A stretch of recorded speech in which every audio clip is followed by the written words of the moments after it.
হিরণ, যে ছবিটা আমরা দেখতে পাচ্ছি বিভিন্ন সময় বিধানসভার ভেতরে অধিবেশন চলাকালীন আপনারা বিভিন্ন ছবিগুলো তুলে ধরেন। যাদবপুর নিয়ে তো মুলতবি প্রস্তাবও আনার চেষ্টা করেছিলেন, কিন্তু সে নিয়ে তো একটা কথাও বিধানসভার অন্দরে বলতে দেওয়া হলো না। আর তারপরে এই ছবিটা দেখতে পাচ্ছি, এটা কি ন্যাচারাল ছবি যাদবপুরের জন্য? এটা মেনে নিতে হবে? যেটা চলছে সেটা আমার মনে হয় না ভারতবর্ষের ইতিহাসে আজ কখনো ঘটেছে। গতকাল যে ঘটনাটা ঘটেছে সেটা হচ্ছে সংবাদ মাধ্যম গণতন্ত্রের চতুর্থ স্তম্ভ। যারা গণতন্ত্রকে প্রতিষ্ঠার পিছনে সংবাদ মাধ্যমের সবচেয়ে বেশি কন্ট্রিবিউশন, সংবাদ মাধ্যমকে গতকাল তাদের ক্যামেরা, আপনাদের চ্যানেলের যারা সাংবাদিকেরা ছিলেন তাদের ক্যামেরা অফ করে দিয়েছে, তাদেরকে স্তব্ধ করে দেওয়া হয়েছে।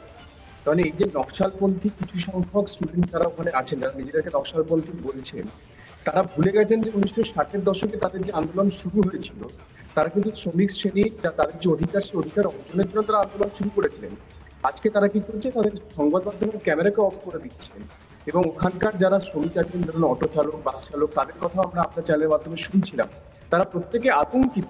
ফলে এদের যে আন্দোলন, এদের যে নীতি, সেই নীতি থেকে এরা ভ্রষ্ট হয়ে গেছে। আমার মনে হয় এই পুরোটার পিছনে পশ্চিমবঙ্গ সরকারের কোনো না কোনো মদত আছে। কারণ আপনারা দেখেছেন অ্যাসেম্বলিতে আমাদের মাইক্রোফোন অফ করে দেওয়া হয়, আমার মাইক্রোফোন দুবার অফ করে দিয়েছে, কথা বলতে দেওয়া হয় না। আমাদের বিরোধী দলনেতাকে 1 মাসের উপর ধরে সাসপেন্ড করে বাইরে রেখে দেওয়া হয়েছে।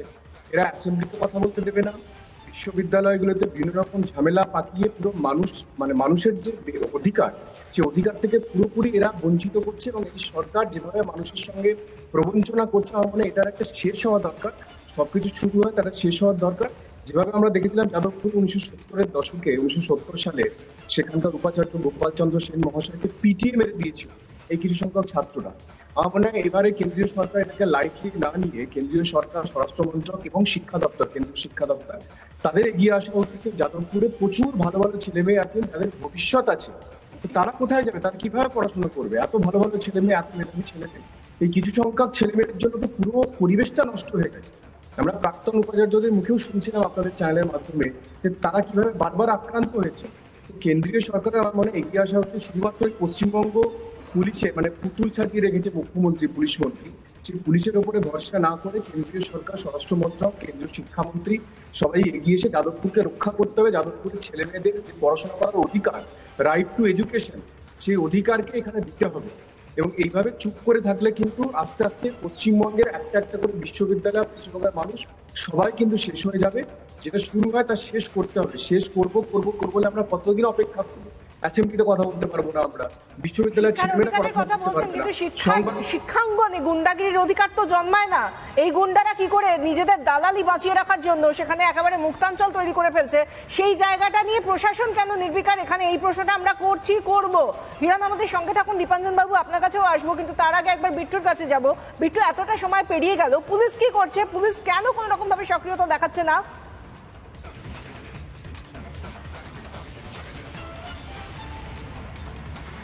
দেখো, পুলিশ যদি প্রথমে সক্রিয় থাকতো তাহলে যখন ঘটনা ঘটছে এই যাদবপুর থানা থেকে বিশ্ববিদ্যালয়ের যে দূরত্ব 100 মিটারের পথ অতিক্রম করতে তাদের 2 ঘন্টা সময় লেগে গিয়েছিল, তখনই বোঝা যাচ্ছিল যে সাংবাদিকরা যেভাবে প্রহৃত হচ্ছেন, ওখানে আক্রান্ত হচ্ছেন, সেক্ষেত্রে দাঁড়িয়ে পুলিশের যে সদর্থক ভূমিকা সেটা কার্যত ছিল না, তাতে প্রমাণিত।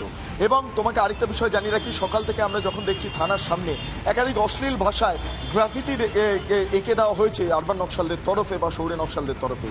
সেই গ্রাফিতি আঁকলো কি করে? যদি পুলিশের মদত না থাকে তাহলে কি পুলিশ একাংশ তারা মিলে তারা মূলত এই আরবান নকশালদের কার্যত একটা জায়গায় সেফ সাইট দিচ্ছেন, অর্থাৎ নিরাপদে রাখার চেষ্টা করছে, সেটা নিয়ে প্রশ্ন বিস্তর। কিন্তু পুলিশের এই ভূমিকা নিয়ে প্রশ্ন উঠছে আরেকটা, যে সাংবাদিকরা আক্রান্ত হলে পুলিশের তরফে কেন কোনো ভূমিকা দেখা যায় না? গতকালকে যে ঘটনা ঘটেছে, 24 ঘন্টা অতিক্রান্ত হয়ে গেল, এখনো পর্যন্ত যাদবপুরের যারা তথাকথিত ছাত্র বা ছাত্রী, তাদের যে পরিচয়, সেই পরিচয় এখনো পর্যন্ত পুলিশ জানতে চাইলো না কেন, সেটা নিয়েও কিন্তু প্রশ্ন বিস্তর। অর্থাৎ পুলিশের সক্রিয়তা আদৌ তাদের ছিল কিনা বা সদিচ্ছা ছিল কিনা, সেটা নিয়ে বিভিন্ন মহলে বিভিন্ন রকম আলোচনা ইতিমধ্যে শুরু হয়ে গিয়েছে। বিশাখা, বিট্টুর সঙ্গে থাকো। এই মুহূর্তে আমি প্রাক্তন ইন্টেলিজেন্স কর্তা দীপাঞ্জন চক্রবর্তীর কাছে আসবো। দীপাঞ্জন বাবু, আমরা যে ছবিটা দেখছি নতুন করে বলার কিছু নেই, কিন্তু এই ছবিটা তো কাম্য নয় এবং এই ছবিটা সহনীয় নয়। এটা যদি সহ্য করতে হয় তাহলে গণতন্ত্রে আছি এটা বলতে লজ্জা পেতে হবে। এই জায়গা থেকে কিভাবে সুরাহা মেলা সম্ভব? একজন এক্স ইন্টেলিজেন্স কর্তা হিসেবে আপনি বলুন। সুরাহা ব্যাপারটা, আমি ইন্টেলিজেন্স কর্তা ছাড়াও এটা তো নিশ্চয়ই জানো যে আমি ওই দিল্লি জওয়াহরলাল নেহরু বিশ্ববিদ্যালয় উপাচার্যের পরামর্শদাতা ছিলাম প্রায় 5 বছর। আমি আমার জেএনইউর অভিজ্ঞতা দিয়ে বলি, কিন্তু আমরা সবসময় যে জিনিসটা বিশ্বাস করি, প্রখ্যাত মনীষী এডমন্ড বার্গের কথা, যে অশুভ শক্তির উত্থানের জন্য সব থেকে গুরুত্বপূর্ণ হচ্ছে শুভবুদ্ধি সম্পন্ন মানুষের নীরবতা। শুভবুদ্ধি সম্পন্ন মানুষ যখন চুপ করে থাকে, এই মুষ্টিমেয় অশুভ শক্তি তারা উঠে আসে। তো আমি জেএনইউতেও দেখেছি, আমি যাদবপুরেও দেখছি, সমস্ত স্টুডেন্ট যদি সংখ্যা হয় 4000 5000, খুব বেশি হলে 50 জন ছেলে মেয়েরা এই জিনিসগুলো করে। এবং এই 50 জন ছেলে মেয়ে আমি জেএনইউতেও দেখেছি, আবার এখানেও দেখছি, এরা নির্দিষ্ট রাজনীতিতে বিশ্বাস করে। যে রাজনীতি 60-এর দশকের শেষে 70-এর দশকে বাংলায় আমরা দেখেছি, নিরীহ পুলিশ কনস্টেবল, নিরীহ স্কুলের টিচার, ব্যাংক কর্মী থেকে উপাচার্য সবাইকে এরা শ্রেণী শত্রু ভেবে গলা কাটতে থাকতো। এটাই তাদের বিপ্লব।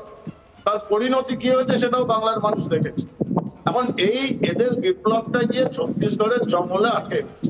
এই যাদবপুরের বিপ্লবীদের বলি, আপনি যাদবপুরটাকে ওই জে ফর যাদবপুর থাকুক, ওটা রাখতে দিন, জে ফর জিহাদপুর বানাবেন না। আপনারা যান ছত্তিশগড়ের জঙ্গলে গিয়ে বিপ্লবটা করুন, অবুঝমারে বিপ্লবটা করুন। তবে এটা তো কোনো দ্বিমতের অবকাশ নেই যে যাদবপুর কোনো আলাদা রিপাবলিক অফ ইন্ডিয়ার মধ্যে কোনো রিপাবলিক অফ যাদবপুর নয়। এখানে বাংলার মুখ্যমন্ত্রী, কারণ আমি এটা শুনছিলাম কেন্দ্রীয় স্বরাষ্ট্রমন্ত্রী বা কেন্দ্রীয় শিক্ষামন্ত্রী এখানে কোনো রোল নেই, কারণ এটা স্টেট সাবজেক্ট, সেন্ট্রাল সাবজেক্ট নয়। তারপর আবার সেন্ট্রাল স্টেট রিলেশনস নিয়ে আলোচনা হয়। স্টেটের মুখ্যমন্ত্রী মমতা ব্যানার্জিকে বলছে যে এনাফ ইজ এনাফ, আপনি এবার অ্যাক্ট করুন। 2 দিন লাগবে আপনাকে যাদবপুর শান্ত করতে, কারণ খুব বেশি হলে 1%, 1% ছেলে মেয়ে এই গুন্ডামিগুলো করছে। তারা 60-এর দশকে 70-এর দশকে সাধারণ মানুষের সঙ্গে বিপ্লব করেছে তাদের গলা কেটে, আর আজকে তাদের বংশধর রিপাবলিকের সাংবাদিকদের উপর আক্রমণ চালাচ্ছে। আক্রমণে মোডাস অপারেন্ডি সেম। এখন যেরকম ভাবে যাদবপুর পশ্চিমবঙ্গে কলকাতার মধ্যে বসছে, একটা রিসেন্টলি লিস্ট অফ এভিডেন্স থেকে নাম কাটা গেছে, কারণ তো যাদবপুর তো ভারতবর্ষের অন্যতম শ্রেষ্ঠ বিশ্ববিদ্যালয়। সেখানকার ছাত্রছাত্রীদের এগিয়ে আসতে হবে। 90% ছাত্রছাত্রী যারা এই সমস্ত নোংরাম গুন্ডামোর মধ্যে থাকে না, তাদের এগিয়ে আসতে হবে। আমি দেখছিলাম একজন সাদা চুল বলে একজন বয়স্ক সিকিউরিটি ইউনিফর্মে ছিলেন, তিনি যে বীরত্ব দেখিয়ে সন্দুপানকে গলা ধাক্কা দিয়ে বার করছেন, সেই ভদ্রলোককে আইডেন্টিফাই করে তার উপর কেস রেজিস্টার কেন হবে না? ছাত্রছাত্রীরা তারা খুঁজে নাও পাওয়া যেতে পারে, খুঁজে যদি না যেতে চায় পুলিশ, কিন্তু ওই যে ভদ্রলোক কার হুকুমে একজন সাংবাদিককে গলা ধাক্কা দিয়ে বার করছেন, সাদা চুল চশমা পরা ভদ্রলোক।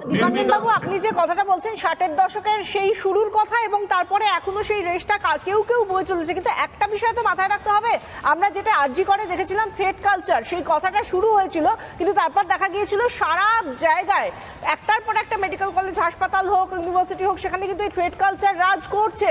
আজকে যাদবপুরে এই খ্যাকশালরা, শহুরের নকশালরা যে থ্রেট কালচারটা নিয়ে এসেছে, আমরা একটা স্বপ্নকে নষ্ট হতে দেখেছি, র্যাগিং এর শিকার হয়ে তার কিভাবে তার প্রাণটা চলে গিয়েছে সেটা দেখেছি দীপাঞ্জন বাবু। সেই জিনিসটা আমরা দেখেছি, এখনো তার থেকে কোনো সুরাহা পাইনি। এটা তো বলা যাবে না যে সবাই যেই যাদবপুর ইউনিভার্সিটিতে প্রত্যেকে এর শিকারও তো হচ্ছে। এই যে থ্রেট কালচার, এই যে একটা কালচার তৈরি করেছে এই শহুরে নকশাল, এই গুন্ডারা, এই দালালরা, সিআই এর দালালরা, তারা যেটা করছে তার জেরে তো বাকিদের মধ্যে এই সন্ত্রাসের একটা পরিবেশ তৈরি হচ্ছে।